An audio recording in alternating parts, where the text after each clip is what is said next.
Bismillahirrahmanirrahim. Assalamualaikum warahmatullahi wabarakatuh. Balik lagi di channel Bisikan Horor. Gimana kabar malam ini? Semoga sehat selalu dimanapun Anda berada. Amin. Oke, malam ini saya akan melanjutkan sebuah cerita horor yang dikirim oleh saudari Amel dari Jawa Tengah, atau part kedua. Bagi kalian yang belum nonton untuk part satunya, cek saja di deskripsi.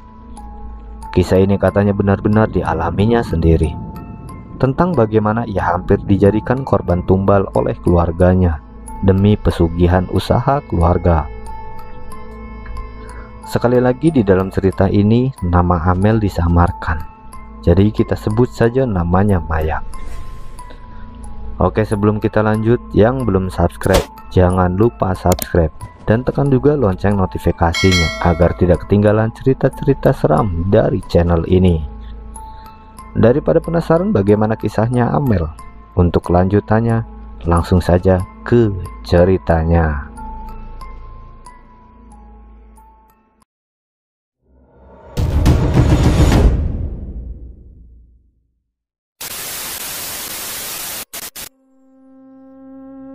Sejak beberapa minggu terakhir, perasaanku jadi gampang gelisah setiap kali malam tiba. Aku sering terbangun mendadak tanpa alasan jelas. Kadang karena mimpi buruk, kadang karena hawa kamar yang mendadak dingin menusuk. Suatu malam, sekitar jam 2 pagi, aku kembali terbangun. Mataku rasanya berat banget, tapi telingaku menangkap suara samar seperti orang berbisik di dalam kamar. Jantungku langsung berdegup kencang. Perlahan aku membuka mata dan samar-samar melihat sosok ibu berdiri di samping tempat tidur. "Ibu?" Suaraku berbisik setengah takut. Dengan gerakan pelan, ibu kembali menuangkan sesuatu dari sebuah kendi kecil ke dalam mangkuk. Aroma menyengat, kembang 7 rupa langsung memenuhi kamar. Aku menahan napas. Aku berpura-pura masih tidur, hanya mengintip lewat celah kelopak mata. Ibu merendam sikat bunga, lalu mencelupkan tangannya dan menyipratkan air itu ke wajah serta dadaku. Tubuhku langsung merinding dari ujung kepala sampai kaki. Aku ingin bangun dan bertanya, tapi tubuhku tiba-tiba terasa kaku. Air kembang itu rasanya dingin sekali, seolah langsung menusuk ke dalam tulangku. Beberapa saat kemudian ibu menutup mangkuk itu, lalu keluar kamar dengan langkah pelan. Begitu pintu tertutup, aku langsung sontak bangkit. Napasku terengah. Apa sih yang ibu lakukan ini? Gumamku ketakutan. Keesokan paginya aku mencoba menanyakan hal itu dengan hati-hati. "Bu, semalam ibu masuk kamar Maya ya?" Tanyaku sambil pura-pura menyeduh teh di meja makan. Ibu menoleh sebentar, lalu tersenyum datar. "Ah, mungkin kamu mimpi kali, Nak. Ibu gak ke kamar kamu kok semalam." Tapi Maya jelas melihat ibu ke kamar. Terus ibu menyipratkan air kembang ke tubuh Maya. Maya gak ngerti apa sebenarnya yang ibu lakukan. Ibu meletakkan piring agak keras ke meja. "Maya, kamu jangan mikir aneh-aneh, Nak. Mungkin kamu kecapean itu. Maya fokus sekolah aja ya." Nada suara ibu membuat aku terdiam. Ada ketegangan yang sulit dijelaskan di balik senyum ibu. Malam berikutnya aku sengaja menunggu. Aku pura-pura memejamkan mata. Jam dinding berdentang pukul 12 malam. Rumah sangat sunyi. Tiba-tiba terdengar bunyi pintu depan terbuka, kemudian tertutup lagi pelan. Aku perlahan bangkit dari tempat tidur, mendekati jendela kamar yang menghadap halaman. Aku mengintip lewat celah tirai. Ayah terlihat berjalan keluar rumah. Ia mengenakan pakaian serba hitam lengkap dengan ikat kepala kain. Tangannya membawa sebuah kantong kain kecil. Aku menahan napas, jantung serasa mau copot. Ayah berjalan ke arah kebun belakang, lalu menghilang dalam sekejap. Rasa takut bercampur penasaran membuat aku tak bisa tidur malam itu. Hari-hari selanjutnya ritual-ritual aneh itu terus berulang. Kadang ibu masuk kamar dengan membawa dupa menyala. Kadang terdengar ayah berbicara dengan suara lirih di luar rumah. Suatu malam, aku akhirnya memberanikan diri untuk mengikuti ayah. Begitu mendengar pintu depan terbuka, aku buru-buru keluar kamar, berjalan mengendap, menahan napas agar lantai kayu tak berderit. Ayah berjalan menuju kebun belakang. Aku mengintip dari balik dinding. Ayah menyalakan lilin hitam di tanah lapang, lalu menaburkan bunga-bunga. Setelah itu, ayah duduk bersila, mengangkat kedua tangan dan mulai melantunkan bahasa yang tak ku mengerti, asing, dengan nada berat seperti mantra. Aku terpaku, bulu kuduk berdiri semua. Tiba-tiba dari arah gelap di belakang ayah, terlihat bayangan besar bergerak. Bentuknya menyerupai manusia, tapi tubuhnya lebih tinggi dan besar. Matanya merah menyala. Aku langsung menutup mulut, menahan teriakan. Kakiku gemetar. Sosok itu mendekat lalu berhenti tepat di belakang ayah. Ayah tetap duduk seolah tahu makhluk itu ada di sana. Kami sudah siapkan, tinggal menunggu waktu. Suara ayah lirih terdengar jelas di telinga. Makhluk itu mendengus, napasnya berat seperti hembusan angin kencang. Lilin di tanah bergetar apinya. Aku merasa tidak sanggup lagi. Mundur pelan-pelan, lalu lari kembali ke kamar.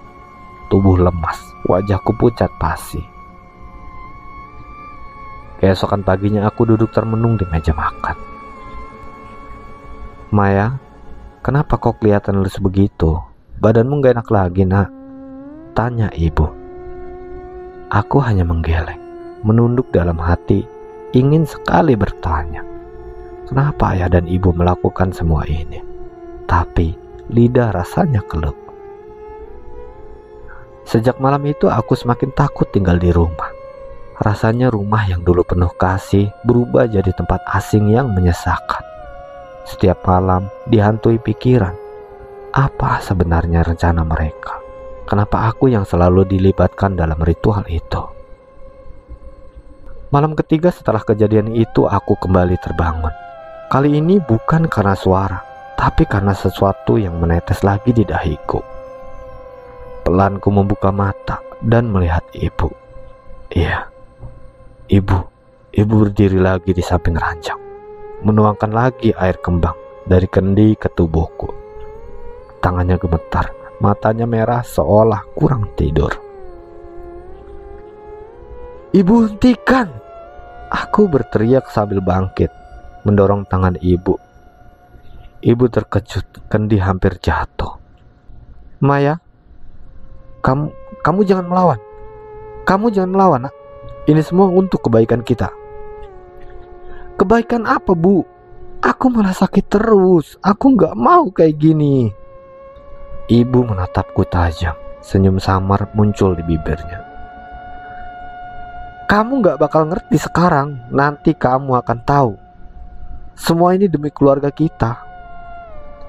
Aku mundur. Tubuhku gemetar hebat. Aku takut, Bu. Kenapa kalian begini? Aku mau diapakan, Bu? Ibu tidak menjawab. Ia hanya menunduk, lalu keluar kamar membawa kendi itu. Menutup pintu, meninggalkanku dalam rasa ngeri yang tak bisa dijelaskan. Aku tidak bisa tidur lagi sampai fajar. Duduk di pojok kamar memeluk lutut. Mataku terus mengawasi pintu.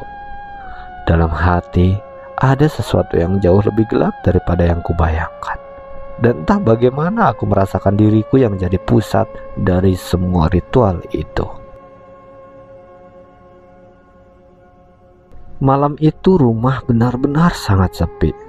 Angin dari ventilasi menimbulkan suara berdecit pelan. Aku duduk di kamar menatap langit-langit. Badan serasa masih lemas.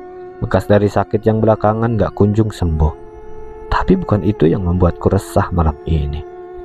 Ada sesuatu Sesuatu yang bikin hati gelisah, seakan ada beban berat menindih. Tiba-tiba teringat beberapa malam sebelumnya. Ibu selalu masuk diam-diam ke kamar dan selalu menuangkan air kembang di tubuhku.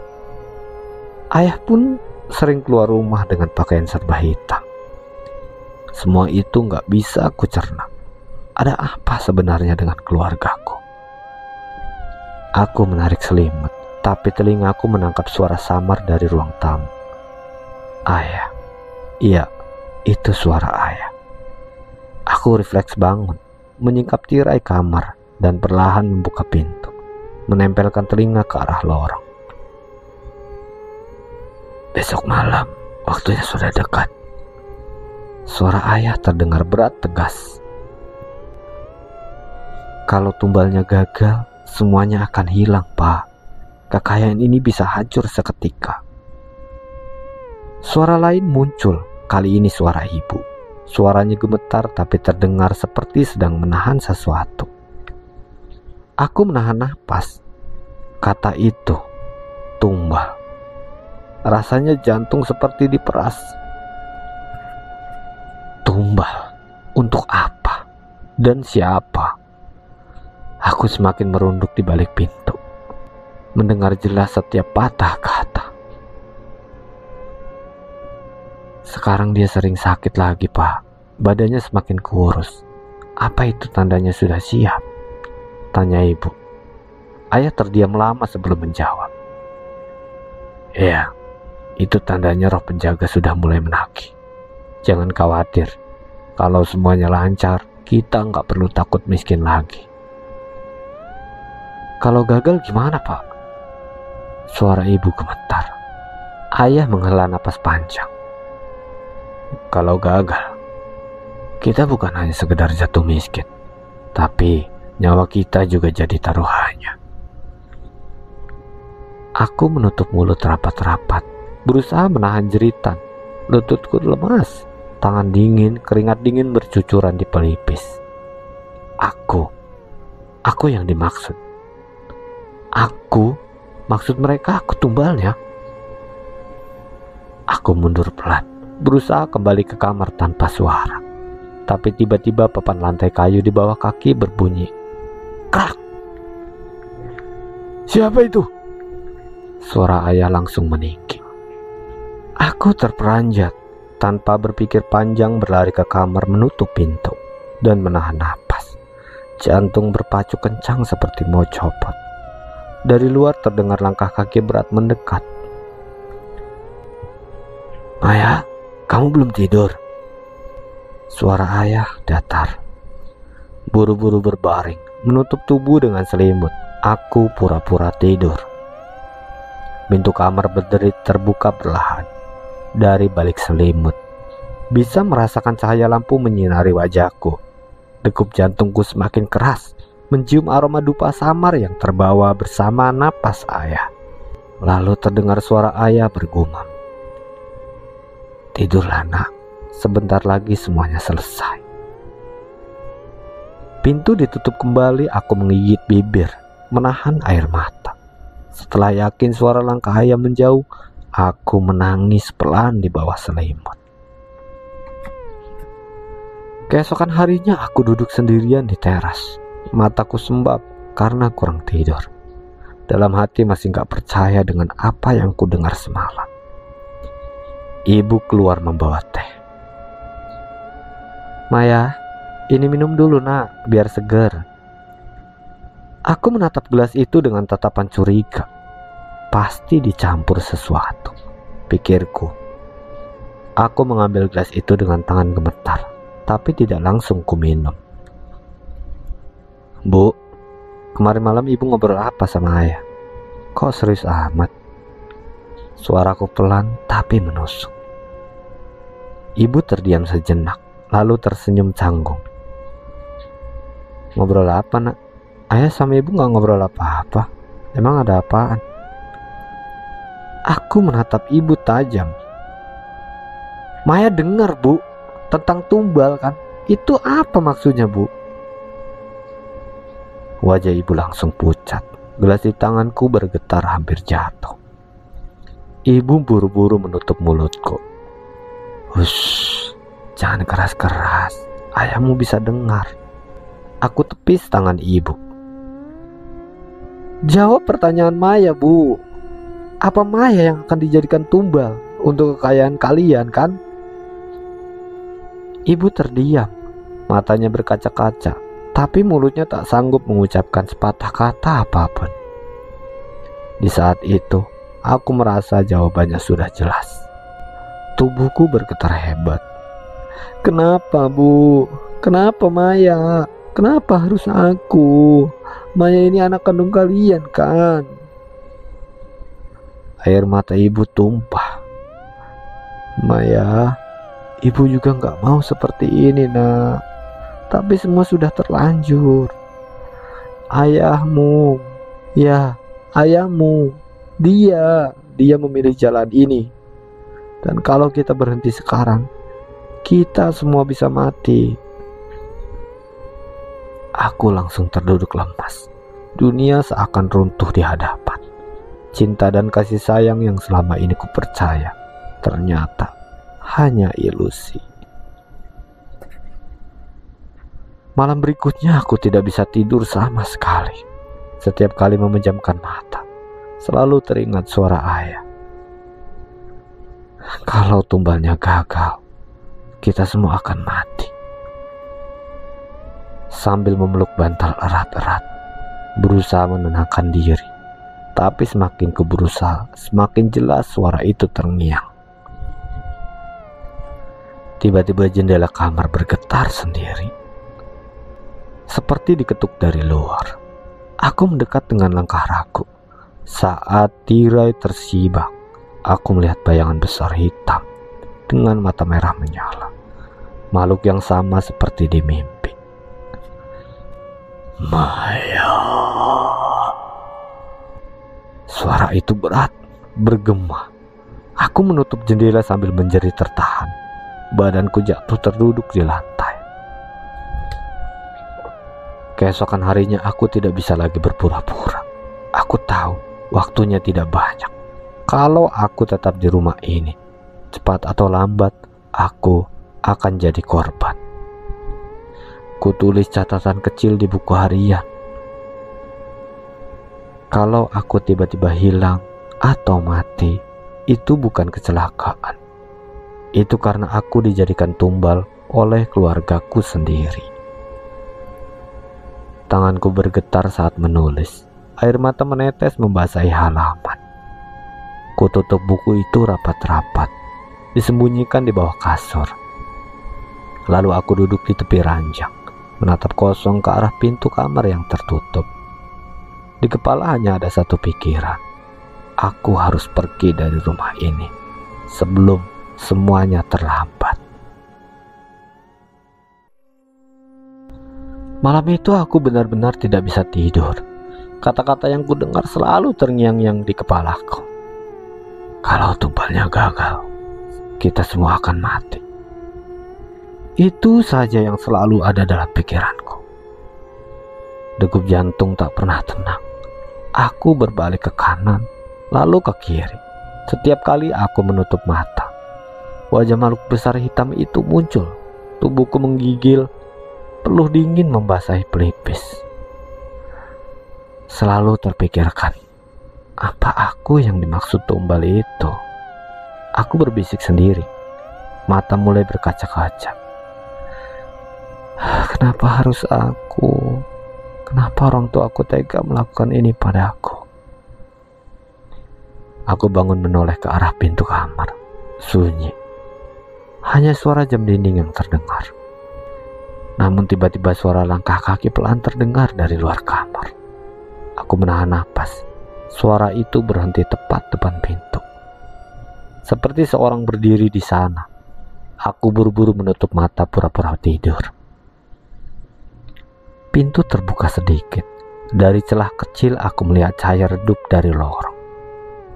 Ibu berdiri di depan pintu, menatap ke dalam kamar. Tangannya memegang sesuatu seperti mangkuk kecil berisi kembang. Aku langsung merinding, menahan air mata supaya tidak menetes. Untung ibu tidak masuk, hanya berdiri beberapa detik, lalu menutup pintu kembali, seolah ragu. Saat itulah aku mengambil keputusan. Aku harus kabur. Kalau enggak, aku beneran jadi tumbal mereka. Pagi-pagi sekali sebelum ayah dan ibu bangun, aku berkemas, hanya membawa tas kecil berisi baju seadanya, serta dompet dan ponsel. Napasku tersengal. Tangan gemetar dan menutup resleting tas. Ya Allah, semoga aku selamat. Udara pagi menusuk kulit. Jalan masih sepi. Hanya ada kabut tipis menyelimuti perkampungan. Aku berjalan cepat menuju terminal kecil. Berencana naik bus ke rumah kakek. Beberapa jam perjalanan terasa sangat panjang. Aku terus menoleh ke belakang, takut kalau ada yang membuntuti. Bus akhirnya berhenti di pinggir jalan desa. Aku turun dengan langkah tergesa, menahan tangis lega. Rumah kakek terlihat sederhana, berdinding papan dengan halaman dipenuhi pohon rambutan. Dari jauh, aku sudah melihat kakek duduk di kursi bambu, menghisap rokok kretek. "Kek," teriakku begitu sampai di pagar bambu. Kakek langsung berdiri, matanya melebar melihat cucunya datang dengan wajah pucat dan mata sembab. "Maya, kamu kenapa, Nak? Kok kayak orang ketakutan gitu?" Aku langsung memeluk kakek erat-erat. "Kek, tolong Maya. Maya takut pulang ke rumah." Kakek mengernyit, menepuk-nepuk punggung Maya. "Sabar dulu. Ceritain pelan-pelan sama kakek. Ayo masuk ke dalam, Nak." Di ruang tamu sederhana aku duduk sambil menunduk. Tangan gemetar menggenggam gelas teh hangat yang dibuatkan nenek. Kakek duduk di depanku, wajahnya serius. "Sekarang, ceritain sama kakek. Ada apa sebenarnya kamu lari dari rumah?" Air mataku akhirnya jatuh. Aku menceritakan semuanya dari awal.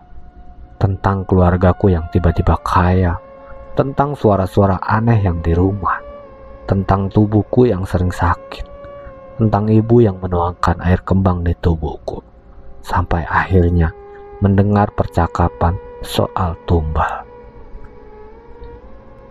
Dan aku yakin kayak tumbal yang dimaksud itu aku. Kakek terdiam lama, wajahnya berubah gelap, matanya menatap lantai. Akhirnya kakek menarik napas panjang. "Jadi mereka beneran ngelakuin itu?" Aku menoleh cepat, wajah penuh tanda tanya. "Maksud kakek, mereka ngelakuin apa?" Kakek menatapku dalam-dalam. "Ayah sama ibu, Muna. Itu udah lama mau ngelakuin itu. Tapi kakek sering melarangnya. Tapi sepertinya mereka sudah melakukannya." "Iya, melakukan apa, kek?" "Pesugihan, Maya. Iya, pesugihan." Darahku serasa berhenti mengalir. "Pesugihan?" Suaranya nyaris tak terdengar. Kakek mengangguk pelan. "Iya, itu ilmu hitam buat ngejar kekayaan instan. Tapi syaratnya berat, Maya. Mereka harus ngasih tumbal. Dan tumbal yang paling tinggi nilainya adalah darah dagingnya sendiri." Aku langsung menutup mulut dengan tangan. Tubuhku bergetar hebat. "Jadi, aku beneran mau dikorbanin, kek? Kenapa? Kenapa harus aku?" Kakek menunduk, suaranya lirih. "Karena kamu anak pertama, Nak. Dan pesugihan yang mereka ikuti itu hausnya luar biasa. Kalau nggak dipenuhin, semua yang udah mereka dapat bisa hilang. Bahkan nyawa mereka bisa jadi taruhannya. Ya Allah, aku menitikkan air mata deras. Kayak, kenapa mereka tega? Bukannya orang tua harusnya lindungin anaknya. Kakek menghela napas berat. Kamu harus kuat, Maya. Bukan kamu yang salah, tapi manusia kadang silau sama harta. Orang tuamu udah kebablasan. Yang penting sekarang kamu jangan balik ke sana ya. Tetap di sini sama kakek sama nenek. Kakek bakal jagain kamu. Aku memeluk kakek erat-erat. Tangisku pecah. Malam tiba. Suasana rumah kakek terasa lebih menenangkan. Tidak ada bau kembang, tidak ada suara aneh. Aku bisa bernapas lebih lega. Meski rasa takut belum hilang sepenuhnya. Namun saat hendak tidur, kakek masuk ke kamar. Wajahnya serius. Maya, kamu belum tidur? Iya belum, kek. Kakek mau kamu selalu baca doa sebelum tidur ya nak. Jangan pernah lengah. Soalnya pesugihan itu biasanya bakal nyari tumbalnya sampai dapat. Maksud kakek apa? Meskipun Maya udah kabur, mereka tetap bisa ngejar Maya, kek. Kakek mengangguk pelan. Bukan cuma orang tuamu yang nyari, tapi makhluk yang jadi bagian dari perjanjian itu juga bakal datang. Jadi, kamu harus siap ya. Aku kembali gemetar, menatap kakek dengan mata penuh ketakutan. Kalau makhluk itu datang ke sini gimana, kek? Apa Maya bisa selamat? Kakek menepuk bahuku, berusaha menenangkan. Selama kamu masih percaya sama Tuhan, Maya punya kekuatan buat ngelawan. Jangan pernah kasih ruang buat rasa takut itu nguasain Maya. Aku mengangguk pelan, meski hati masih penuh was-was. Dalam hati aku hanya bisa berdoa, semoga benar kata kakek. Tapi jauh di lubuk hati, aku tahu bayangan besar hitam itu masih mengintai, menunggu saatnya datang menjemput. Sejak tinggal di rumah kakek, aku mengira diriku akan aman. Rumah kakek di desa jauh lebih sederhana. Dinding masih papan, lantai tanah padat, dan lampu hanya bohlam kecil yang redup. Tapi suasana desa yang sepi ternyata tidak otomatis membuatku tenang. Malam-malamnya justru semakin penuh teror. Malam pertama aku tidur di kamar lama yang pernah kupakai waktu kecil. Bau kayu tua dan anyaman tikar menenangkan sebentar. Tapi begitu terpejam, mimpi buruk tetap datang. Dalam mimpi itu aku kembali berdiri di halaman rumah besarku. Langit hitam pekat, tanpa bintang. Dari kegelapan muncul sosok besar berwarna hitam legam. Tubuhnya tinggi menjulang, wajahnya tidak jelas. Hanya ada mata merah menyala. Makhluk itu berjalan mendekat ke arahku. Langkahnya berat, tanah serasa bergetar. Maya. Suaranya dalam, serak, seperti ribuan suara bergabung jadi satu. Aku ingin lari, tapi kaki tak bisa gerak. Aku hanya bisa menjerit. Makhluk itu mengulurkan tangan ke arahku. Saat jarinya hampir menyentuh, aku langsung terbangun sambil terengah-engah. Baju basah oleh keringat dingin. Pagi harinya kakek melihat wajahku pucat. Maya, kenapa wajahmu pucat? Tanya kakek sambil menyeruput kopi hitam. Gak apa-apa, kek. Maya mimpi apa semalam? Makhluk itu, kek, yang sering datang di mimpi Maya. Sama persis kayak yang sering datang di rumah. Dia manggil-manggil nama Maya. Kakek mendesah panjang. Itu tandanya ikatan mereka sama kamu belum putus. Mereka masih menagih tumbal itu. Aku hanya bisa terdiam, merasa tubuhku semakin lemah. Siang itu aku mencoba membantu nenek menyapu halaman. Udara desa yang sejuk sangat membuatku sedikit lupa. Tapi kejadian aneh sesekali kembali muncul. Saat aku sedang menunduk mengambil daun kering, tiba-tiba angin kencang bertiup. Bukan angin biasa. Angin itu terasa panas seperti dari api. Bersamaan itu daun-daun kering berterbangan membentuk pusaran kecil. Di dalam pusaran itu aku melihat sekilas bayangan hitam besar berdiri di ujung jalan desa, mengawasi. Seketika bulu kuduk meremang. Nek, apa itu, Nek? Seruku panik. Nenek buru-buru keluar, tapi ketika nenek menoleh ke arah yang ditunjuk, bayangan itu sudah lenyap. Gak apa-apa, Nek, gak ada apa-apa, kata nenek lembut. Ada, Nek, makhluk besar itu. Maya lihat sendiri, dia ada di sana. Aku hampir menangis. Nenek hanya bisa memelukku. Sabar, Nak, itu hanya gangguan sebentar kok. Malam berikutnya gangguan semakin parah. Aku berusaha tidur lebih awal, tapi baru saja memejamkan mata. Kayak ada sesuatu di kamar, seperti ada yang berdiri di dekat ranjang. Perlahan ku membuka mata, dan benar saja, ada sosok tinggi hitam di sudut kamar. Hanya matanya yang merah menyala. Tubuhku membeku, sosok itu tidak bergerak, seperti mengawasi. Tiba-tiba aku merasakan sesuatu yang hangat dan basah di leherku. Seperti ada seseorang yang bernafas tepat di belakang telinga. Tiba-tiba lampu kamar padam, gelap total. Dari kegelapan suara berat itu berbisik lagi. Maya, kau milikku. Aku langsung berteriak sekuat tenaga, memanggil nama kakek. Dalam hitungan detik pintu kamar terbuka. Kakek menyalakan lampu minyak dan sosok hitam itu lenyap. Aku menangis ketakutan sambil memeluk kakek dengan erat.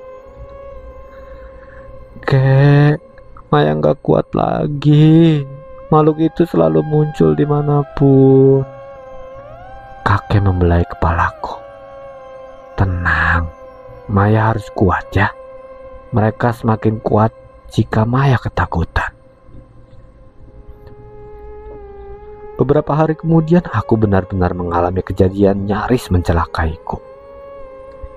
Pagi itu aku diajak sepupuku ke pasar desa, naik motor. Jalan desa berkelok dan menurun.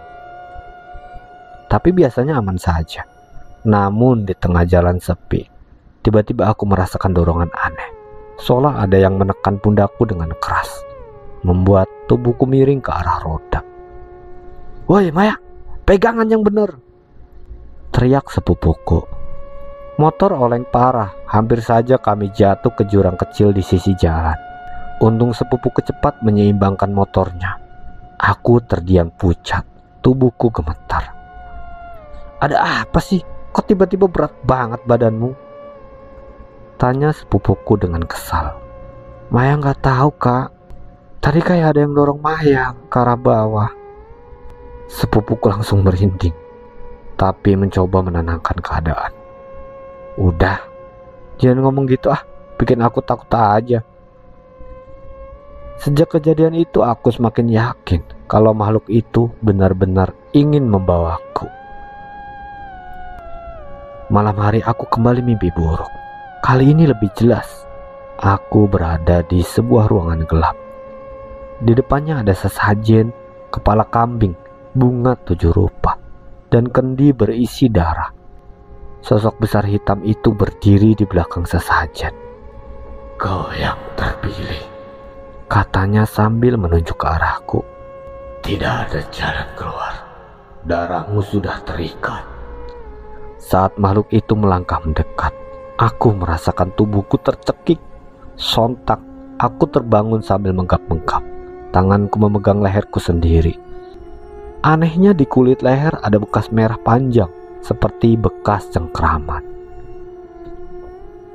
Pagi harinya aku menunjukkan bekas cengkraman yang ada di leherku itu kepada kakek. Kek, lihat leherku, kek. Maya nggak mimpi kan? Makhluk itu benar-benar menyentuh Maya tuh. Maya takut, kek. Kakek menghela napas panjang. Astagfirullah. Makin kuat saja ikatan kamu dengan makhluk itu, nak. Kamu harus benar-benar hati-hati, nak. Apa sih yang ada di pikiran ayah dan ibumu itu? Bisa-bisanya mau mengorbankan anak sendiri. Aku menangis. Aku takut, kek. Aku takut. Aku gak mau mati dijadikan tumbal, kek. Kakek menatapku penuh iba. Maya, jangan pernah sendirian lagi ya, nak. Apalagi ngelamun. Karena makhluk itu bisa muncul kapan saja. Ingat, makhluk itu sekarang bukan cuma bayangan. Dia kini bisa bikin kamu celaka beneran. Hari-hariku di desa jadi penuh teror. Kadang aku mendengar suara langkah kaki berat mengikuti kalau aku pergi ke sumur. Kadang pintu rumah berguncang tengah malam, padahal semua orang sedang tidur. Bahkan ayam-ayam di halaman sering berkokok mendadak, seakan melihat sesuatu. Tetangga desa mulai ikut curiga. Ada yang bilang melihatku jalan malam-malam sendirian, padahal aku merasa sedang tidur di kamar. Ada juga yang bilang mendengar suara perempuan tertawa lirih dari rumah kakek. Aku semakin tidak tenang. Rasa takut bercampur putus asa. Seolah kemanapun aku pergi, makhluk itu tetap mengejar. Sampai suatu malam, kejadian paling parah terjadi. Aku sedang tidur ditemani nenek di kamar. Tiba-tiba ia terbangun karena mendengar suara langkah berat masuk ke dalam rumah. Dum, dum, dum, seperti tanah dipijak kaki raksasa. Lampu minyak bergoyang, lalu padam sendiri. Gelap gulita. Dari kegelapan aku melihat mata merah menyala mendekat ke arah ranjang. Sosok itu semakin dekat. Napasnya keras memenuhi ruangan. Hari itu udara mendung seperti ikut membawa kabar buruk. Aku yang masih tinggal di rumah kakek, duduk di teras sambil memandangi jalan desa yang becek setelah hujan. Aku sedang mencoba menenangkan diri, meski bayangan makhluk hitam itu masih sering menghantui tidurku. Tiba-tiba, seorang tetangga datang tergopoh-gopoh. Mai, kamu udah dengar belum kabar keluargamu? Tanya tetangga dengan wajah panik. Aku menggeleng. Kabar apa, Bu? Ibu kamu sakit parah. Orang bilang badannya panas dingin, matanya kosong, mulutnya suka ngomong sendiri. Dokter udah datang, tapi gak bisa jelasin penyakitnya. Aku terdiam, hatiku campur aduk. Rasa benci, takut, dan iba bercampur jadi satu. Meski ibuku sempat ingin menjadikanku tumbal, tetap saja itu ibuku. Terus, Bu, ayah saya gimana? Tanyaku pelan. Tetangga itu menarik napas panjang. Ayahmu katanya hilang, udah seminggu gak pulang. Orang-orang bilang dia pergi ke hutan arah selatan. Ada yang lihat terakhir kali dia jalan sendirian tengah malam, pakai baju hitam. Habis itu gak ada kabar lagi. Aku terhenyak, tubuhku seperti membeku. Kakek yang dari tadi mendengar percakapan itu hanya menunduk. Akhirnya, tibalah waktunya. Apa yang orang tuamu tanam, itulah yang mereka tuai. Malamnya aku tidak bisa tidur. Hatiku diliputi perasaan bersalah. Meski aku tahu diriku korban, aku berjalan mondar-mandir di kamar. Lalu akhirnya duduk di samping jendela, memandang ke arah desa yang gelap. Tiba-tiba aku mendengar suara lirih. Maya. Suara itu mirip suara ibu. serak, lemah, penuh rasa sakit. Aku spontan menutup telinga. Itu cuma halusinasi. Namun suara itu semakin jelas. Maya, tolong ibu Maya. Air matok menetes tanpa sadar. Aku ingin menolong, tapi aku juga ingat apa yang ibu lakukan padaku dulu. Ibuku sendiri yang menuangkan air kembang ke tubuhku. Beliau berusaha menyerahkanku sebagai tumbal. Itu rasanya sakit banget. Keesokan paginya kabar semakin ramai. Usaha ayah resmi bangkrut. Toko besarnya yang di kota tutup. Pekerja-pekerjanya dipecat dan utang menumpuk. Rumah mewah yang dulu direnovasi besar-besaran kini disita bank. Orang-orang desa yang dulu iri sekarang hanya bisa menggeleng. Cepat kali ya. Naiknya juga cepat, turunnya juga cepat. Udah kubilang, itu rezeki aneh. Mana ada orang tiba-tiba sekaya itu. Kasihan si Maya, anaknya yang jadi korban. Aku mendengar bisik-bisik itu saat belanja di warung. Aku hanya bisa menunduk, berusaha tidak menanggapi. Suatu sore seorang tetangga lain datang membawa kabar lagi. Mai, ibumu makin parah. Badannya kurus tinggal tulang. Kalau malam suka menjerit-jerit. Katanya ada yang mencekik lehernya. Dokter sudah benar-benar nyerah katanya. Kata dokter, ini bukan penyakit biasa, Mai. Aku tercekat. Terus, ayah saya beneran belum pulang juga, Bu. Tetangga itu menggeleng. Orang-orang nemu jejak kaki di hutan, tapi jejaknya aneh, kayak bukan jejak manusia, Mai. Abis itu berhenti gitu aja, hilang. Aku merinding. Dalam hati aku tahu pesugihan itu sedang menagih, karena tumbal yang mereka janjikan belum terpenuhi. Malam itu aku bermimpi lagi. Aku berada di sebuah ruang gelap. Hanya ada bau anjir yang menusuk. Dari kegelapan muncul makhluk hitam besar itu. Matanya merah menyala, wajahnya penuh luka, dan lidah panjangnya menjulur. Di tangannya ia menyeret seseorang. Aku melihat jelas. Itu ayah. Wajah ayah penuh darah, tubuhnya dipaksa merangkak. Maya, suara ayah serak. Ayah minta maaf, Nak. Ayah salah. Tidak seharusnya ayah berbuat seperti itu kepadamu. Sebelum aku merespon, makhluk itu menginjak kepala ayah, lalu menoleh kepadaku. Janji belum lunas, tumbal belum ada. Ayahmu milikku. Aku sontak terbangun dengan teriakan keras. Tubuhku penuh keringat. Beberapa hari kemudian kabar terakhir datang. Ibu meninggal dengan cara aneh. Badannya membusuk cepat. Padahal baru saja meninggal beberapa jam. Warga desa terpaksa menguburnya segera karena bau busuk tak tertahankan. Aku hadir di pemakaman itu, berdiri jauh di balik kerumunan. Aku tak berani mendekat. Hatiku hancur berkeping-keping, tapi sekaligus ketakutan. Bu, kenapa harus aku yang ibu serahkan? Bisikku sambil meneteskan air mata. Sementara itu ayah tidak pernah ditemukan. Orang-orang hanya bisa berspekulasi, ada yang bilang ia hilang di dunia gaib. Ada juga yang percaya dia dimangsa oleh makhluk yang dulu memberinya kekayaan. Sepulang dari pemakaman, kakek menepuk pundakku. Maya, ingatlah, kamu sudah selamat, Nak. Tapi jangan pernah kembali ke jalan yang sama ya. Harta dari setan gak pernah membawa berkah.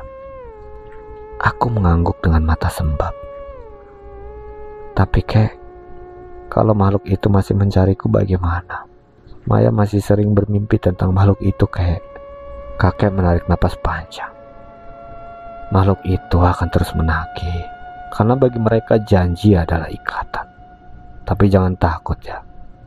selama kamu berpegang teguh pada keyakinanmu dan selalu berserah diri pada Allah. Semoga semuanya akan baik-baik saja. Aku terdiam, mencoba menguatkan diri. Namun jauh di dalam hati, aku tahu bahwa bayangan makhluk itu akan selalu menghantui hidupku.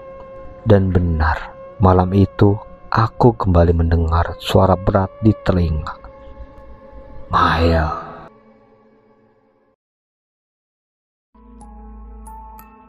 Bagaimana cerita kali ini? Serem tidak? Cukup mendebarkan ya. Jika kalian suka, jangan lupa tekan like dan tinggalkan komentar di bawah. Untuk yang baru bergabung, silahkan subscribe dan aktifkan lonceng notifikasinya agar tidak ketinggalan cerita-cerita seram berikutnya. Mohon dukungannya agar channel ini bisa berkembang. Jika ada salah-salah kata, mohon dimaafkan. Saya undur diri, sampai jumpa di cerita berikutnya. Wabillahi taufiq wal hidayah. Assalamualaikum warahmatullahi wabarakatuh. Salam bisikan horor. Bye bye.